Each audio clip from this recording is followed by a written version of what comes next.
ఇది శీతాకాలంలోనే ఈ లంగ్ సంబంధించిన ప్రాబ్లమ్స్ కానీ ఎందుకు ఎక్కువగా వస్తాయి ఏంటి అంటే, శీతాకాలంలో మీరు అబ్జర్వ్ చేస్తే గనక బయట మీకు టెంపరేచర్ ఫాల్ అవుతుంది ఒకటి, ఇంకా హ్యూమిడిటీ పెరుగుతుంది, అంటే గాలిలో తేమ శాతం పెరుగుతుంది, ఈ క్లైమేటిక్ చేంజెస్, ఇంకా మీకు ఎలర్జెన్స్ పెరుగుతాయి క్లైమేట్లో.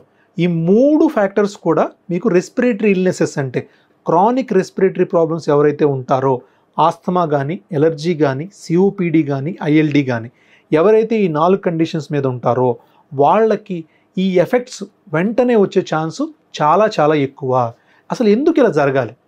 చల్లగా ఉంటే ఏమైంది? బయట చల్లగా ఉన్నంత మాత్రాన మీకు రెస్పిరేటరీ ఇన్ఫెక్షన్ ఎందుకు రావాలి అంటే, దానికి సైంటిఫిక్ ఎక్స్ప్లెనేషన్ ఏంటంటే, ఇప్పుడు మీకు నోస్ నుంచి థ్రోట్ వరకు, గొంతు వరకు ఇక్కడ ఒక న్యాచురల్ ఎయిర్ కండిషనింగ్ సిస్టమ్ ఉంటుంది.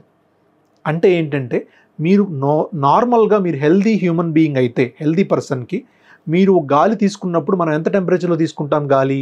ఒక 26 degrees, 24 degrees, లేదంటే 27 degrees రూమ్ టెంపరేచర్లో మనం గాలిని లోపలికి తీసుకుంటాం.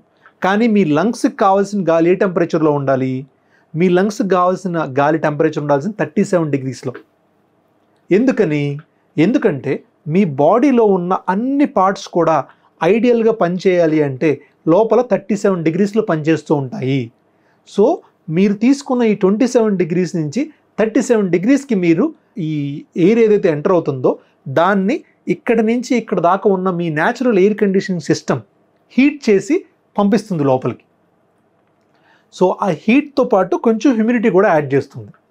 అప్పుడే మీకు కరెక్ట్గా క్వాలిటీ ఆఫ్ ద ఎయిర్ లంగ్స్కి డెలివరీ అవుతుంది. ఇప్పుడు వింటర్లో ఏమవుతుంది, మీకు మీరు బయట టెంపరేచర్ ఎలా ఉంటుంది? వింటర్లో 20 ఉంటుందో, 18 ఉంటుందో. ఒక్కోసారి మనకు చూస్తున్నాం హైదరాబాద్లో లోయెస్ట్ 6 కూడా టచ్ అయింది, 6 కానీ 8 టెంపరేచర్ టచ్ అయింది.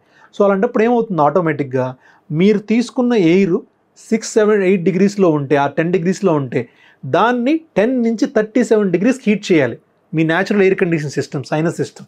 ఎట్లా చేస్తుంది? అసలు చేసే ఛాన్సే లేదు కదా. అంత హై టెంపరేచర్ డిఫరెన్స్ని మెయింటైన్ చేయాలంటే కుదరదు.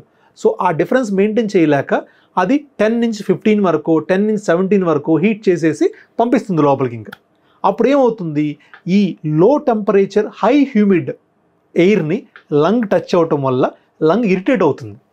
ఎందుకని? అది దాని డిజైన్ అనేది 35, 36 degreesలో చేయడానికి అది తయారు చేయబడింది. కానీ మీకు లో టెంపరేచర్ హై హ్యూమిడిటీ తేమ శాతం ఎక్కువ ఉన్న గాలి వెళ్తూ ఉంది, ఆటోమేటిక్గా ట్రిగ్గర్ వస్తుంది. ఈ ట్రిగ్గర్ వల్ల ఏమవుతుంది, ఎయిర్వే ఎపిథీలియం ఏదైతే ఉంటుందో, లంగ్ లోపల ట్యూబ్స్లో ఉన్న ఎయిర్వే ఎపిథీలియం ఉందో దాంట్లోంచి సెక్రెషన్స్ రావడం మొదలవుతుంది. ఆ సెక్రెషన్స్ ఇంటర్న్ మళ్ళీ మీకు ఇన్ఫెక్షన్ లాగా డెవలప్ అవుతుంది. అప్పుడు ఆ ఇన్ఫెక్షన్ వచ్చినప్పుడు ఈ ఏదైతే గాలిలో ఉన్న వైరస్లని పట్టుకునే కెపాసిటీ కూడా తగ్గిపోతుంది లంగ్కి. ఎందుకని? అడ్డంగా ఈ సెక్రెషన్స్ అన్నీ వచ్చి పడ్డాయి. సో ఆ సెక్రెషన్స్ మీద వైరస్లు కూడా ల్యాండ్ అవుతాయి. సో ఆటోమేటిక్గా మీకు ఆ వైరస్ వచ్చేసి ఇన్ఫెక్ట్ చేస్తుంది. సో ఇది దీని వెనక ఉన్న సైంటిఫిక్ బేసిస్ ఎందుకని మీకు వింటర్లో ఇన్ఫెక్షన్స్ రావటం. ఇప్పుడు ఈ వింటర్లో మనకి ఇన్ఫెక్షన్స్ ఇవి కానీ ఎగ్జాసర్బేషన్, ఆల్రెడీ ఉన్న లంగ్ డిసీజ్ ఎగ్జాసర్బేట్ కాకుండా మనం ఏం జాగ్రత్తలు తీసుకోవాలి? ఒకటి, నార్మల్ పర్సన్ తీసుకోవాల్సిన జాగ్రత్తలు, ఇంకొకళ్ళు ఆల్రెడీ లంగ్ డిసీజ్ ఉన్న వాళ్ళు తీసుకోవాల్సిన జాగ్రత్త. ఇందులో ఆల్రెడీ లంగ్ ప్రాబ్లం అంటే ఆస్తమా కానీ, ఎలర్జీ కానీ, సిఓపిడి కానీ, ఐఎల్డి ఉన్న వాళ్ళు ఆల్రెడీ ఉన్నాయి కాబట్టి మీరు కోల్డ్కి అసలు 100% ఎక్స్పోజ్ అవ్వకూడదు. మాస్క్ పెట్టుకోవాలి, ప్లస్ టూ లో టెంపరేచర్ ఉన్న దగ్గర ఉండకూడదు.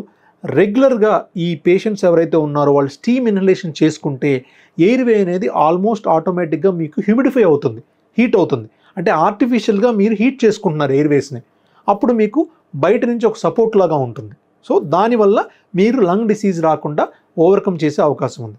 ఎవరైతే నార్మల్ పర్సన్స్ ఉన్నారో, ఎవరికైతే లంగ్ డిసీజ్ లేదో వాళ్ళకి అప్పర్ రెస్పిరేటరీ ఇన్ఫెక్షన్స్ వచ్చే అవకాశం ఎక్కువ. వాళ్ళు ఏం చేయొచ్చు, ఫ్రీక్వెంట్గా థ్రోట్ వాష్ చేసుకోవడం కానీ, బయటికి వెళ్ళి వచ్చిన తర్వాత కానీ, ఏదన్నా న్యూ ప్లేస్కి వెళ్ళి వచ్చిన తర్వాత థ్రోట్ వాటరింగ్ కానీ, గార్గ్లింగ్ చేయటం వల్ల ఈ ఏరియాను కనుక మీరు క్లీన్గా ఉంచుకోగలిగితే మీకు నార్మల్గా ఉంది కాబట్టి రెస్పిరేటరీ మ్యూకోజా దానిపైన అది చేస్తుంది. అది చేస్తున్నప్పుడు ఆటోమేటిక్గా కండిషనింగ్ బాగుంటుంది కాబట్టి మీకు లంగ్స్లోకి ఇన్ఫెక్షన్స్ మెటీరియల్స్ కానీ, పార్టికల్స్ కానీ, వైరసెస్ కానీ వెళ్లకుండా మిమ్మల్ని మీరు కాపాడుకోవచ్చు.